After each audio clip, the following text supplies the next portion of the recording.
The mediation settlement I'd spent 3 months crafting had been completely rewritten overnight, and my client was furious. I'm Beckett Rosenberg, 42, legal recruiting manager at one of Cleveland's most distinguished partnerships. 20 years in corporate law taught me to spot irregularities. This wasn't an irregularity. This was sabotage. The email arrived at 2:17 a.m. Tuesday morning. Our client, a manufacturing company facing a complex employment dispute, had received what they believed was our final settlement proposal. Except I'd never seen the document before in my life. "Mr. Rosenberg, we're extremely disappointed in your firm's handling of this matter," the client's CEO had written. "The settlement terms you proposed are completely unacceptable and show a fundamental misunderstanding of our position." I pulled up our case management system immediately. The file showed my login credentials had accessed the mediation documents at 11:43 p.m. Monday night. I was home watching the Browns game at that time. My wife could verify it. The settlement proposal bore my electronic signature, my formatting, my letterhead, even my standard closing language about maintaining confidentiality, but the actual terms were devastating to our client's interests. Someone had essentially handed the opposing party everything they wanted, while making it look like I'd authored the capitulation. I scrolled through the document metadata. Created by B. Rosenberg. Last modified, 11:47 p.m. The timestamps matched the system logs perfectly, too perfectly. My hands trembled slightly as I opened our firm's billing software. If someone had accessed my files, they'd need my login credentials.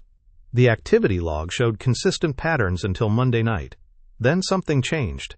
Multiple case files had been accessed between 11:30 p.m. and midnight. All high-value mediations. All cases where I had been developing aggressive negotiation strategies. The digital fingerprints led back to my workstation, my passwords, my authorization codes. But I wasn't the one using them. I grabbed my phone and called our IT department's emergency line. The night technician confirmed what I already suspected. Someone with administrative access had been monitoring my keystrokes for weeks. Every password, every confidential strategy session, every client communication. The betrayal wasn't just about one case. Someone had been systematically undermining my work for months.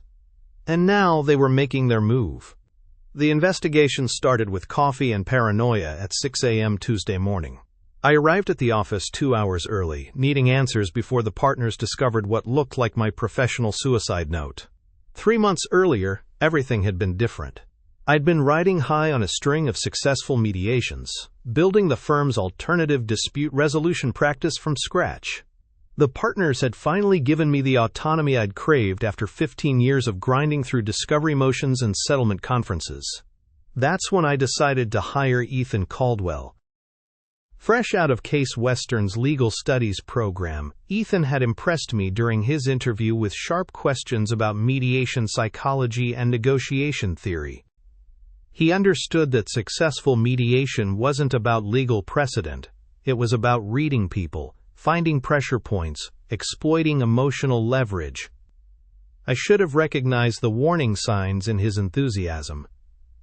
"I want to learn everything," he'd said during his first week. "Show me how you prepare, how you research the opposing parties, how you develop strategy." They passed down their templates and billing tactics. I gave him access to our case management system, walked him through my client files, shared my negotiation playbooks. I even let him sit in on strategy sessions with major clients, watching him take meticulous notes on every tactic I employed. Ethan absorbed everything like a sponge. Within 6 weeks, he was drafting preliminary settlement analyses. By month 2, he was attending mediation sessions as my assistant. He learned my writing style, my negotiation patterns, even my preferred scheduling software. I thought I was mentoring the next generation of legal talent. Instead, I was training my replacement.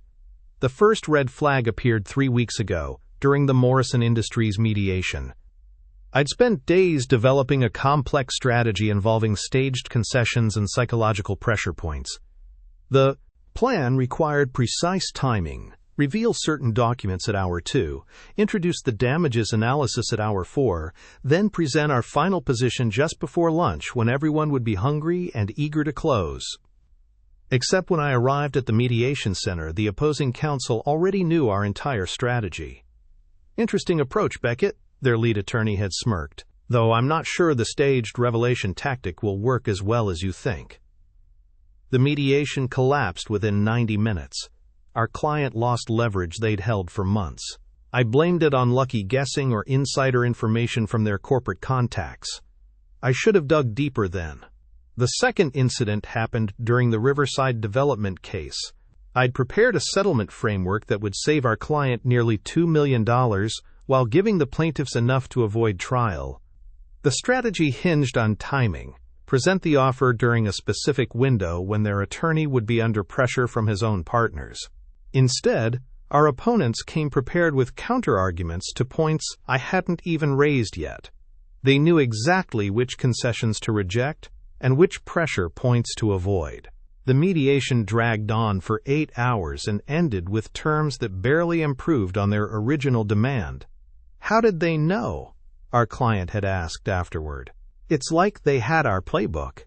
They did have our playbook, they just didn't know it yet.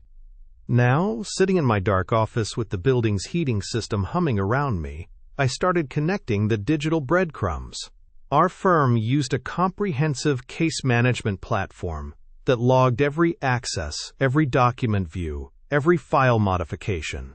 The system was designed for transparency and accountability. It was also perfect for surveillance.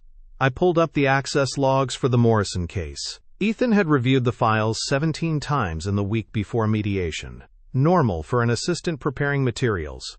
But the timestamps showed he'd accessed my strategy notes at 10:30 p.m. the night before our session. Those notes contained everything: client psychology profiles, opposing counsel weaknesses, planned concession sequences, even my backup strategies if the primary approach failed. The Riverside logs showed similar patterns. Ethan had downloaded my negotiation framework, my research on the opposing parties, even my private notes about their attorney's recent divorce and financial pressures. But accessing files wasn't the same as stealing strategy. Assistants needed information to do their jobs effectively. I needed proof of actual betrayal, not just suspicious timing. I found it in the billing records. Our firm's billing software tracked everything: phone calls, document reviews, client meetings, even bathroom breaks if you were obsessive enough to log them. I pulled up Ethan's entries for the past 2 months, looking for patterns. There, hidden among legitimate research tasks and document preparation, I found entries that made no sense. Client consultation, opposing counsel research, billed to cases where we had no opposing counsel contact. Strategy development, external coordination, charged to matters where external coordination would violate our ethical obligations. The entries were coded to look routine, but they told a different story. Ethan had been billing time for activities that could only mean one thing: he was working for the other side. I cross-referenced the billing entries with our case outcomes. Every mediation where Ethan had logged suspicious activities had ended badly for our clients. Every strategy he'd accessed had somehow found its way to opposing counsel. The pattern was undeniable, systematic, professional. My phone buzzed with a text message from an unknown number. "Check your email. Time sensitive." The email contained a single attachment, a recording file, labeled Caldwell Strategy Call 11.19.mp3. The timestamp matched one of his suspicious billing entries from last week. I plugged in my headphones and hit play. Ethan's voice came through clearly. The Rosenberg approach is predictable once you understand his psychology. He always opens with aggressive positioning, then makes calculated concessions to build trust. If you counter his second offer with specific objections to clauses he hasn't mentioned yet, he'll assume you have inside information and fold. A second voice responded. "How long can you maintain access to his files?" "As long as needed." He trusts me completely. I have his passwords, his client lists, even his personal notes about opposing counsel. Beckett thinks he's building the future of mediation practice. Really, he's just making our job easier. The recording continued for 12 minutes. Ethan detailed my negotiation techniques, client vulnerabilities, even my personal habits that affected my professional judgment. He'd turned my mentorship into a masterclass for my opponents. But the worst part came at the May. "How many more cases?" the second voice asked. 3 major mediations left on his calendar. After that, the partners will start questioning his effectiveness. Rosenberg's reputation will be finished, and they'll need someone new to run the ADR practice. Someone like you. Someone exactly like me. The recording ended. I sat in the darkness, understanding finally that this wasn't just about stealing strategy or sabotaging cases. Ethan had been systematically destroying my career to position himself as my replacement. He'd been planning this from day one. Monday morning, I walked into the firm with the recording loaded on my phone and a printed transcript in my briefcase. The partners needed to hear this before Ethan arrived. Managing partner Minerva Osborne was reviewing quarterly reports when I knocked on her door. She looked up with the expression she reserved for crisis management: alert, calculating, ready for damage control. "We have a problem," I said, placing the transcript on her desk. "Ethan Caldwell has been selling our mediation strategies to opposing counsel." She read the first page without changing expression. By the third page, her jaw had tightened.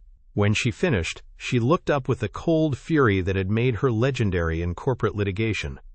"How long has this been happening?" "At least 6 months. Possibly longer. He's been documenting everything.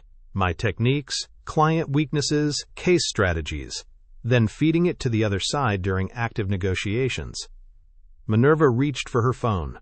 "I'm calling an emergency partner meeting. Don't discuss this with anyone until we've decided how to proceed." The conference room filled within an hour. 7 partners, each representing different practice areas, each understanding that this breach threatened the firm's reputation across all departments. They'd built their careers on client trust and strategic advantage. Ethan had compromised both. I played the recording twice. The second time I watched their faces. Anger, disgust, and something worse: fear. If word spread that our ADR practice had been compromised, every mediation we'd handled would be questioned. Clients would demand fee refunds. Opposing counsel would claim unfair advantage in reverse. "What's our exposure?" asked Minerva. I'd prepared for this question.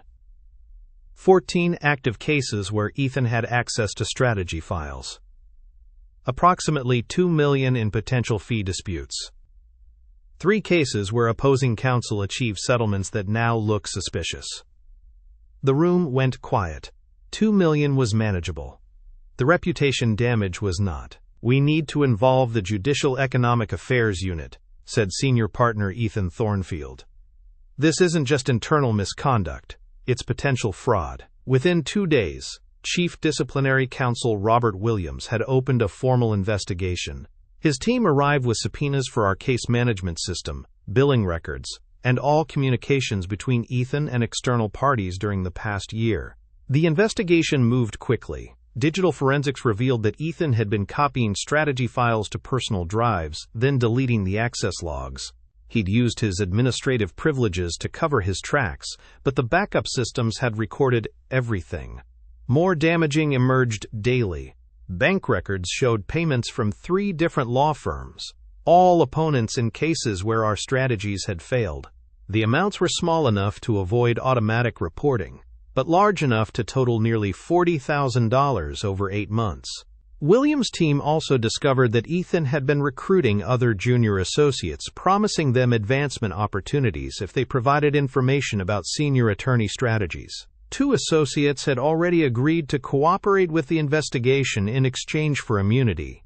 The confrontation came on a Thursday afternoon. Ethan walked into the conference room expecting a routine case review. Instead, he found Williams, 2 investigators, Minerva and me, waiting with boxes of. "Mr. Caldwell," Williams began, "you're being investigated for professional misconduct, breach of fiduciary duty, and potential criminal fraud. You have the right to legal representation." Ethan's composure cracked immediately. The confident analyst, who'd been manipulating negotiations for months, suddenly looked like what he really was: a junior associate who'd gotten in over his head. "I can explain everything," he said. "Please do. Williams replied, activating a digital recorder. What followed was 40 minutes of admissions, justifications, and desperate attempts to minimize his actions. Ethan claimed he'd only intended to level the playing field, that our firm had unfair advantages, that he'd been pressured by financial difficulties. None of it mattered. The virus was overwhelming. The Ohio Supreme Court's disciplinary board suspended Ethan's license pending criminal charges. The prosecutor's office filed fraud charges within a week. 3 law firms that had received our strategies faced their own ethical investigations. But the hardest part was rebuilding trust with our clients. Each affected case required individual meetings, detailed explanations, and often significant fee adjustments. Some clients stayed. Others left for firms they felt they could trust completely. The firm implemented new security protocols, restricted file access, mandatory ethics training, regular audits of case management systems. They promoted me to senior partner, recognizing that my investigation had prevented far worse damage. 6 months later, Ethan pleaded guilty to fraud and conspiracy charges. He received 2 years probation and permanent disbarment. The civil lawsuits from affected clients were settled confidentially, but the amounts were substantial enough to require insurance claims. The other associates who'd been recruited cooperated fully with the investigation. Most received formal reprimands but kept their licenses. They understood how close they'd come to destroying their careers for someone who'd viewed them as expendable assets. Williams' final report praised our firm's response but noted that the breach had been possible because of insufficient oversight of junior staff access to sensitive files. His recommendations became standard practice across Ohio legal firms. The investigation also revealed that Ethan had been planning to leave our firm within a year, taking several major clients with him to start his own ADR practice. Our strategies would have given him a significant competitive advantage in the Cleveland market. Instead, he was working as a paralegal at a small personal injury firm under supervision, hoping to eventually restore his reputation enough to practice law again. Justice had been served, but the cost was higher than anyone had anticipated. 12 months after the disciplinary hearing, I stood in my new corner office overlooking Lake Erie. The nameplate read Beckett Rosenberg, managing partner at Cleveland's newest boutique litigation firm. We specialized in complex commercial disputes and alternative dispute resolution, ironically, the same practice area Ethan had tried to steal. The firm started with 3 partners and 2 associates, all refugees from larger firms where trust had become a luxury none of us could afford. We built our practice on transparency, open file systems, shared case strategies, and mandatory peer review of all settlement negotiations. Our first major case involved representing a client whose previous firm had suffered a data breach similar to ours. The irony wasn't lost on me. We recovered significant damages and established precedent for law firm cybersecurity liability. Minerva Osborne joined us as our litigation analyst. She'd been working at a firm that folded after their own internal fraud scandal. Her background check was more thorough than most federal security clearances. Trust but verify had become our unofficial motto. The legal community in Cleveland was smaller than most people realized. Word traveled fast about firms that protected their clients and those that didn't. Our reputation for integrity brought us cases from attorneys who needed someone they could trust with sensitive matters. I still received updates about Ethan's situation. His probation officer reported that he was completing community service at a legal aid clinic, helping low-income clients with basic paperwork. The irony of someone who'd betrayed the legal profession now serving those who needed it most wasn't lost on anyone. The civil lawsuits from our former clients had been settled, but the insurance premiums for professional liability coverage had tripled across the city. Every firm now conducted quarterly audits of their case management systems and required annual ethics certifications from all staff. I contribute to legal education think tanks on firm reform, focusing on internal security protocols and ethical oversight systems. The presentations always drew packed audiences. Everyone wanted to know how to prevent what had happened to us. The Ohio State Bar Association invited me to speak at their annual conference about maintaining client confidentiality in the digital age. The session was standing room only. Attorneys from across the state wanted practical advice on protecting their practices from internal threats. My new partners and I had dinner every Friday evening, reviewing the week's cases and discussing any concerns about client confidentiality or case strategy. It was part business meeting, part therapy session. We'd all learned that isolation bred the kind of environment where betrayal could flourish. The sunset over Lake Erie painted the sky in shades of orange and purple. My phone buzzed with a text from Williams at the Judicial Economic Affairs Unit. Ethan's probation had been completed successfully. He was eligible to apply for license reinstatement in 5 years, assuming he could demonstrate rehabilitation and find character witnesses willing to vouch for his integrity. I deleted the message without responding. Some bridges, once burned, couldn't be rebuilt. The office was quiet now. My partners had left for the weekend, and the associates were finishing their research in the library downstairs. I gathered my files and locked them in the secure cabinet we'd installed in every office. Old habits, learned the hard way. Walking to my car, I thought about the clients we'd helped this year, the cases we'd won, and the trust we'd rebuilt one relationship at a time. The legal profession would always attract people who saw opportunity in other people's vulnerabilities. But it also attracted those who understood that justice required integrity, even when no one was watching. It was finally over, and the silence felt earned.